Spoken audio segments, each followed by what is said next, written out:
Nabi Ayub itu diuji oleh Allah dengan 3 ujian di 3 hari berbeda. Hari ketiga diuji dengan penyakit yang penyakit itu tidak pernah dialami oleh orang sebelumnya, dan konon disebutkan tidak akan dirasakan oleh orang setelahnya. Tiba-tiba istrinya bertanya pada suaminya setelah sekian masa. Kalau bahasa kita, papah kan Nabi, papah Rasul, kenapa tidak mengangkat tangan bermohon berdoa kepada Allah, minta disembuhkan aja, tentu Allah akan kabulkan. Apa jawab Nabi Ayub pada saat itu?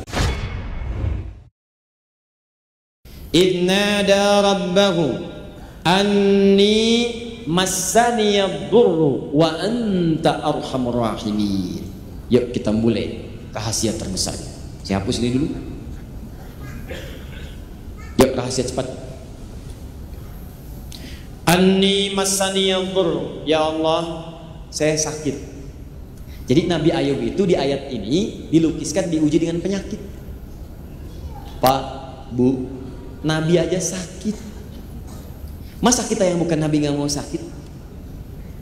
Nabi aja sakit. Dan luar biasanya bukan sakit biasa. Nabi Ayub itu orangnya luar biasa, keluarganya sejahtera, istrinya cantik, menemani setia pada beliau, anaknya 12.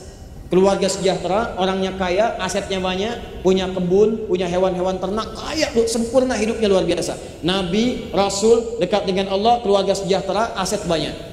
Diuji oleh Allah dengan 3 ujian di 3 hari berbeda. Hari pertama hancur semua asetnya, habis. Maaf, kebun-kebun terbakar, binatang ternaknya mati semua. Dalam sehari habis semua, bangkrut. Apakah mengeluh? Tidak. Coba cek antum.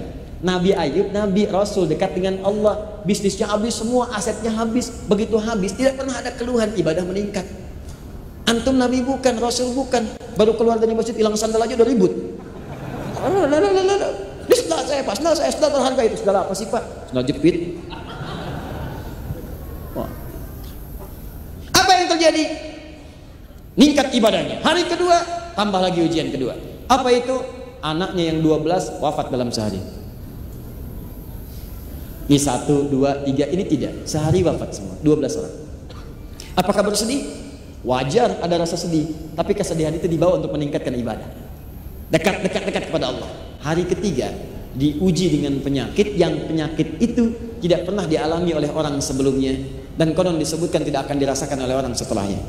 Singkatnya dijalani itu semua dengan penuh kesabaran. Yang paling menarik, tiba-tiba istrinya bertanya pada suaminya setelah sekian masa.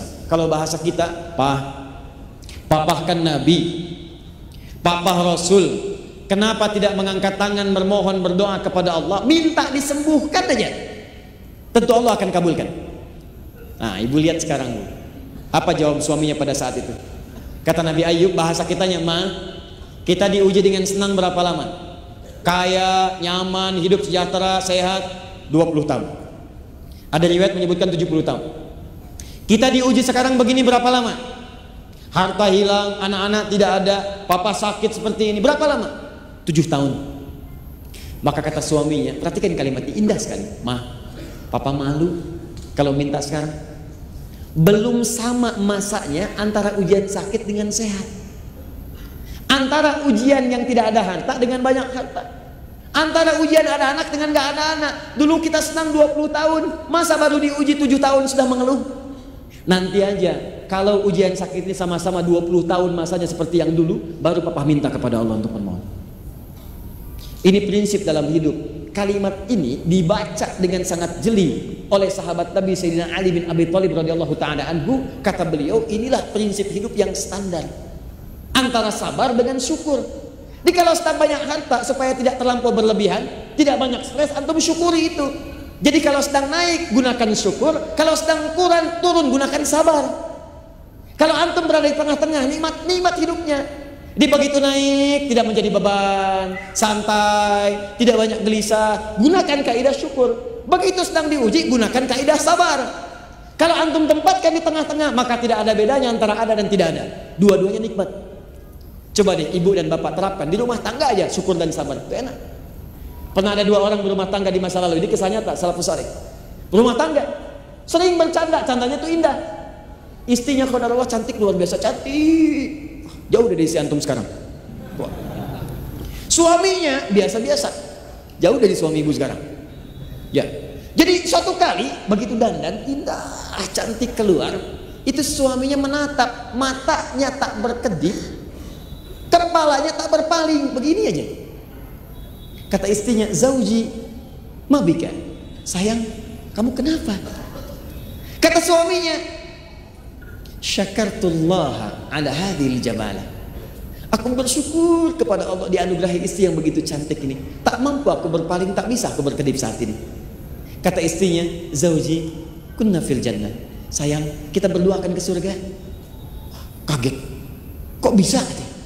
Kata istrinya, "Kamu bersyukur mendapati aku cantik begini, dan aku pun bersabar mendapati kamu seperti ini." Kamu bersyukur mendapati aku cantik begini, aku pun bersabar mendapati kamu seperti ini. Keduanya ketawa, indah. Satu menerapkan kaidah syukur, dua menerapkan kaidah sabar. Dan dua-duanya tertawa, gembira, walaupun memang nyelekit kata-katanya. Tapi gak ada pertentangan. Ya sama persis dengan kaidah ini. Nantilah setelah 20 tahun baru papa minta. Dianggap semua sama. Sakit dengan sehat itu ujian. 1 syukur, 2 sabar. Kaya dengan biasa itu ujian. Kalau di atas kita syukur, kalau di bawah kita sabar, maka hidup seperti itu akan tenang. Tapi yang jadi masalah, penyakit itu mulai sudah mengganggu fisik sehingga tidak sempurna ibadah. Kunci pertama. Saya buka kuncinya. 1.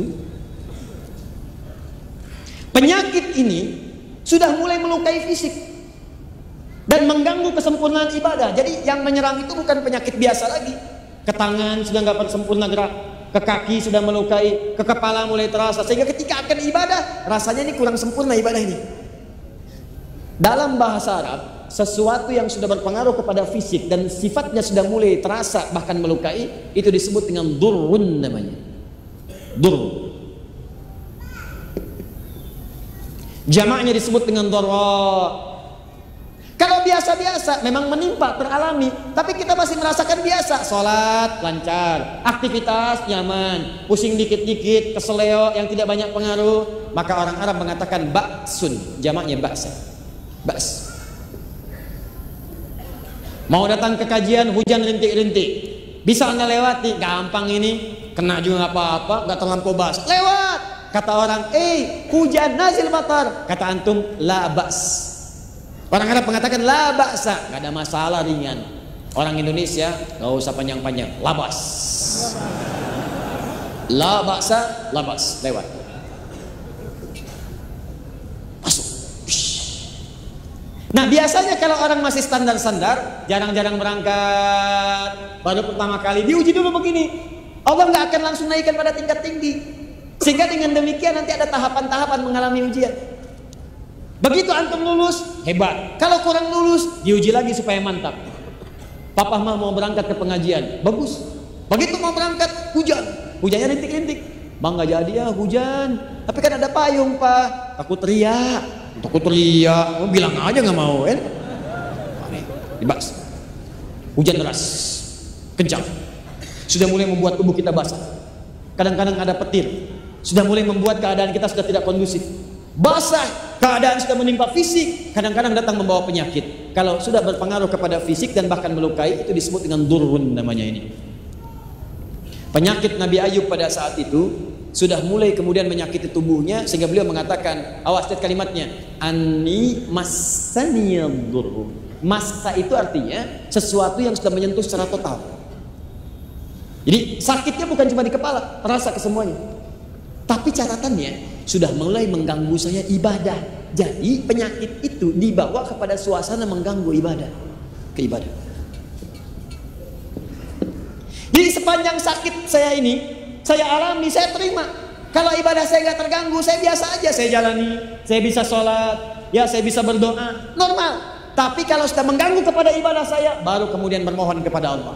Kaidah yang pertama, jika antum ingin bermohon cepat ingin dikabulkan oleh Allah, maka bawalah doa itu pada kepentingan ibadah. Maka akan disegerakan.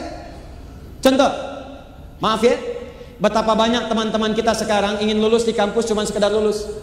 Ya Allah mudahkan saya ujian.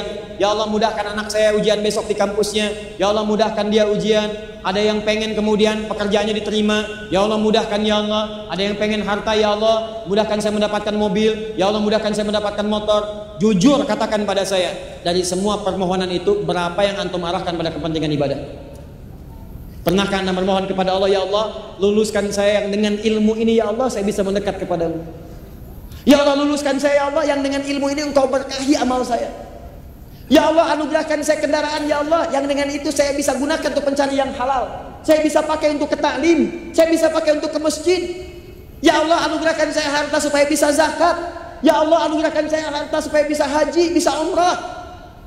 Betapa banyak orang meminta hanya untuk kepentingan dunia saja. Apakah dilarang? Tidak. Cuman sayang antum tidak akan mendapatkan dua hal. Satu bagian akhiratnya dan kedua percepatan untuk jawabannya.